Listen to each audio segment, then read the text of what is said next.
Salve galera! Nessa parte eu vou mostrar para você como que funciona a força eletromotriz em condutores retilíneos. Ou seja, como que eu vou conseguir causar essa relação a partir da variação da área. Bem, é muito importante lembrar mais uma vez o princípio de Lenz, porque é a partir dele que a gente vai gerar uma corrente elétrica induzida, e nesse caso isso é fundamental. Lembre-se, Lenz disse: a toda variação de fluxo aparecerá uma força oposta a essa variação. Ou seja, se o meu fluxo está variando porque eu tenho um movimento para a direita, logo aparece uma força para a esquerda. Se o meu fluxo está variando porque eu tenho um movimento para a esquerda, logo aparece uma força para a direita. Pode ser de atração, pode ser de repulsão. Nesse caso aqui, vai depender da situação. Vem cá comigo, vamos dar uma olhadinha.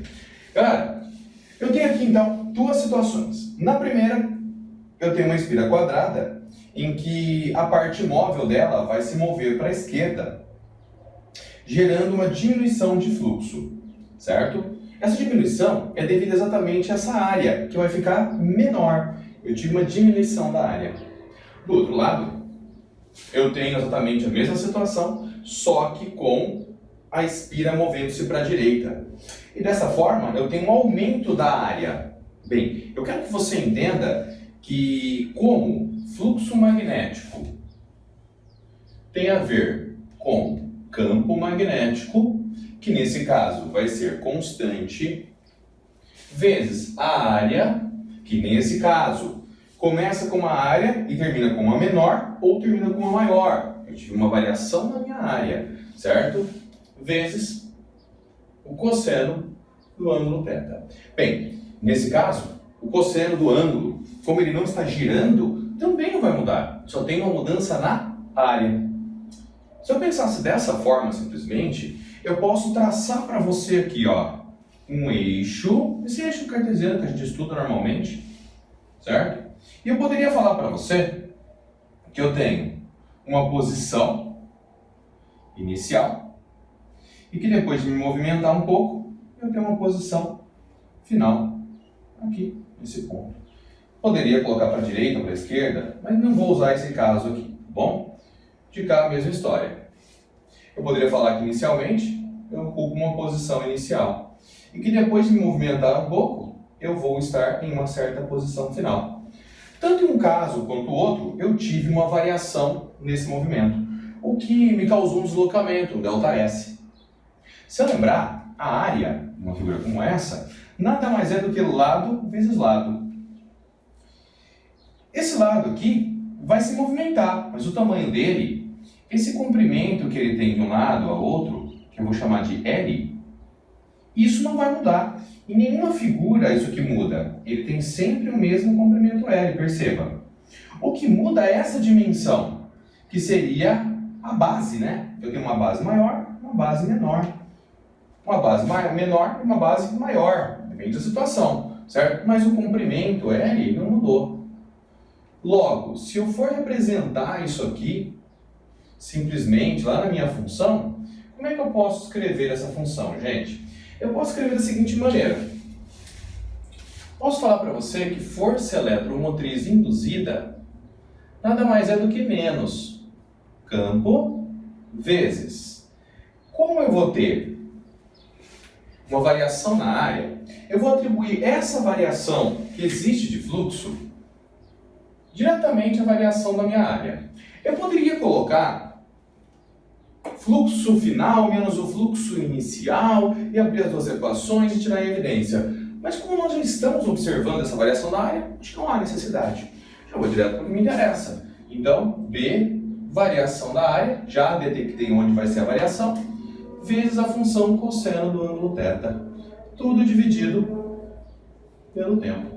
Logo, meu fluxo magnético induzido vai ser de menos B, a variação dessa área. Gente, mais uma vez, se eu sei que no caso dessa área que eu estou observando aqui, ó, o que vai mudar nela durante todo o processo é exatamente uma das dimensões, que seria a base.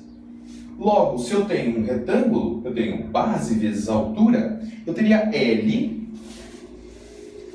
nesse caso, vezes a variação do espaço, que seria o meu ΔS, né? Podendo aumentar ou diminuir o meu fluxo. Vamos falar disso daqui a pouquinho. Dividido pelo tempo. O meu ângulo nessa situação, em que a variação está acontecendo, tá? Vai ser um cosseno, respectivamente, atribuído à função da normal. Se o meu plano está aqui, ou a minha normal, que é perpendicular ao plano, está saindo ou entrando. Logo, ela está paralela ou contrária. De qualquer maneira, para efeito de dedução, nós vamos jogar aqui um ângulo θ de 0 graus. Como eu te disse, só é interessante para a gente mudar isso caso seja direcionado. Aí sim, cosseno de 180 é menos 1, aí que ficaria positivo. Mas eu vou atribuir essa relação, por ser uma definição, à questão do ΔS aumentar ou diminuir. Vem cá. Pensando dessa forma, ΔS, então vai ficar cosseno de θ. Cosseno de θ nessa função vai ser igual a 1. Tá? 0 graus, né? Ângulo perfeito. Lembra que isso aqui é uma dedução, tá? Então nós estamos buscando a melhor situação. Feito isso, ΔS por ΔT é a velocidade. Logo eu poderia reescrever essa força eletromotriz induzida como sendo menos B vezes L vezes a velocidade.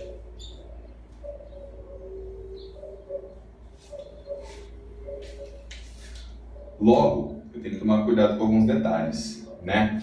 Quando eu penso em ΔS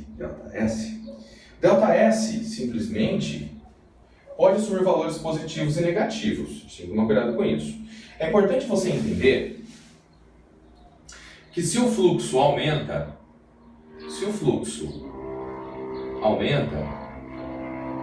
você vai ter um S final maior que inicial. Isso quer dizer que o seu ΔS fica positivo. O ΔS fica positivo. Logo, a sua velocidade é positiva. E isso mantém a minha função como sendo uma força eletromotriz representada por um sinal negativo. No entanto, se o meu fluxo diminui, significa que eu vou ter um ΔS onde o S final é menor do que o inicial. E nesse caso, meu ΔS fica negativo. Se o meu ΔS ficar negativo, a minha velocidade também seria negativa nessa relação. Logo, menos com menos, eu teria uma força eletromotriz positiva. E a força de Jabor? Como é que fica? Ué, tem que fazer uma força de oposição. Só que você não esquece que a partir dessas funções, e agora eu vou usar a regra do tapa, é que eu vou determinar a corrente elétrica, tá? Vem cá. Nessa primeira situação, eu diminuí a área. Então eu vou escrever aqui do lado só para você entender, tá? Área diminui. E se a área diminui, automaticamente o fluxo diminui. Se o fluxo diminui, aparece uma força magnética para impedir que ele diminua.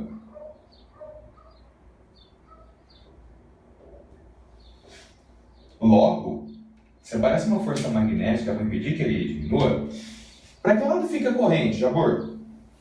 Regra do tapa, por favor. No caso de condutor retilíneo, a palma da mão indica o lado da força. Então eu vou virar a palma da minha mão para lá. Olha isso. A ponta dos meus dedos retos e juntos indicam um campo. Então, força para lá, campo para cá. Dedão indica a corrente elétrica. Então a minha corrente elétrica nesse condutor está descendo. Logo ele vai dar a volta. E essa corrente elétrica induzida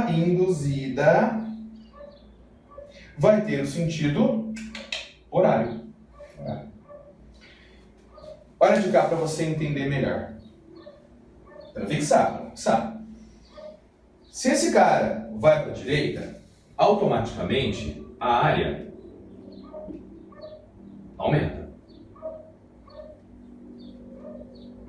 Se a área aumenta, o meu fluxo aumenta. Se o meu fluxo aumenta, aparece uma força para impedir esse aumento. Logo, se o aumento é causado pelo deslocamento desse lado para a direita, aparece uma força para a esquerda, para impedir que ele se afaste. Logo, a palma da minha mão ficou virada para a esquerda, né? Ficou virada para a esquerda. As linhas de campo, o xizinho está entrando. Se elas estão entrando, ponta dos meus dedos para dentro do plano. Palma da mão para a esquerda. Dedão subindo. Então vem aqui na espira, que é onde eu estou colocando a minha força, tá aqui bonitinha. Então aqui vai ficar a minha corrente elétrica, que vai dar a volta no meu sistema.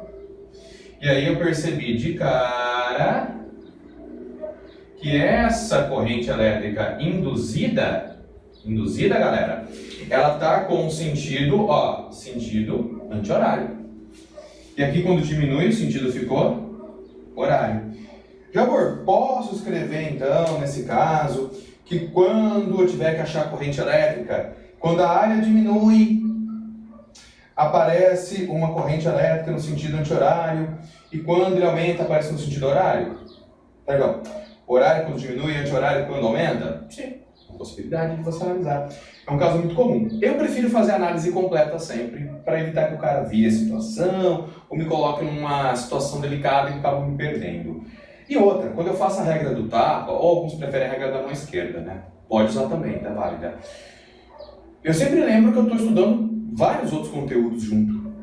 E saber isso é muito importante. Então, se eu sei a regra do tapa, sei a regra da mão direita, sei aplicar isso daqui, sei o que está acontecendo, junto com a força ou o princípio de Lenz, cara, eu sei tudo. Eu sei fazer magnetismo de trás para frente. E isso é lógico, é fundamental. Ah, Jabor, tá, mas e se eu precisasse calcular essa corrente elétrica? Migão, no sistema magnético, nós trabalhamos com o sistema ideal. E quando a gente trabalha com o sistema ideal, é muito comum você utilizar, nesse caso, a força eletromotriz como sendo a própria tensão, o próprio U. Quando nós fazemos isso, nós permitimos que seja utilizada a função da primeira lei de Ohm, o E igual a RI. E aí eu poderia, lógico, se eu quiser deixar mais detalhado, força eletromotriz induzida é igual a resistência vezes a corrente induzida. É uma escolha minha, Posso utilizar se eu precisar, quando eu quiser. Entendeu a relação entre eletrodinâmica e eletromagnetismo? Como ela é forte, como ela é importante? Entenda uma coisa. Você trabalha com toda essa formação, essa relação para ter energia elétrica na tua casa, para poder ligar o teu computador. Ah, para poder funcionar meu celular. Não fala besteira. Fala besteira. Seu celular funciona com bateria, teu carro liga com uma bateria e ambos têm corrente contínua. Pilhas, baterias, corrente contínua. Não é sistema magnético, é sistema de transformação químico-física. Transformações de oxidação e redução que produzem movimento de elétrons livres, tá? Quando eu penso nisso, eu penso na corrente que vem da CPFL, por exemplo, ou da Companhia de Força e Luz da sua cidade, né? Cada um tem várias por aí, né? Cada lugar é uma. Mas aqui na minha cidade é a CPFL, Companhia Paulista de Força e Luz, tá? E ela é que produz isso daí pra gente. Então essa seria a ideia principal. Olha o tanto de coisa que nós juntamos. E um detalhezinho, caso você tenha pulado as aulas, caso você não tenha assistido todas as aulas, eu te aconselharia, caso você tenha tido uma dificuldade, somente se é lógico, volta nas primeiras aulas. É uma sequência. Magnetismo, nós não devemos pular nenhuma das partes, tá? Uma coisa vai levando a outra, e aí você começa a entender tudo que funciona. Quando nós chegamos nesse finalmente aqui, aquele ramo, aquele monte de coisa que nós já falamos, se engloba numa única coisa. E aí, esse conhecimento se torna fundamental. Top, galera! Eu espero que vocês tenham entendido. Estamos quase fechando o nosso magnetismo. Só vai faltar transformadores, certo? Aí nós fechamos todo esse conteúdo. Mas a parte principal, mais cai, aí já foi toda dita. Espero que você possa treinar bastante, fazer exercício agora e se aprimorar, tá? E se você curtiu, achou legal, faz um comentário lá. Jabor, eu queria que você fizesse mais isso, mais aquilo, melhorasse isso ou aquilo. vou estar disposto a fazer tudo o que precisa ser feito para que você seja aprovado. Se você curtiu, manda lá um likezinho, dá um joinha. É legal pra gente isso também, tá? É importante, tá? Segue lá a minha página, sempre vai ter vídeo novo e você vai ser notificado. Top? Então lembre-se sempre, galera, que o Hulk esmaga, que você esmaga no vestibular.